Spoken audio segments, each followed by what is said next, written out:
इस बच्ची का नाम क्या था? शायद सुकुमा। और उसकी बड़ी बहन जिसने अपनी इज्जत बचाने के लिए जान दे दी, उसका नाम क्या था? उसका नाम जिया।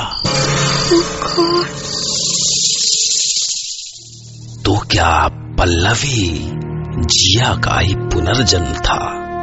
और क्या पल्लवी का छुट्टियों में अपनी फ्रेंड के घर आना कोई इत्तेफाक नहीं था, बल्कि उसे सुकुमा ने बुलाया था एक मकसद के लिए?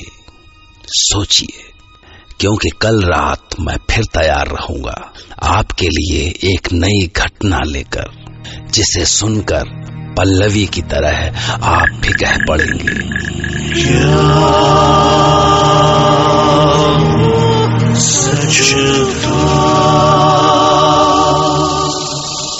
और एक आखिरी बात, कुछ बदनसीब रूहें आपको बुला रही हैं और उनकी पुकार कभी न कभी आपको जरूर सुनाई देगी।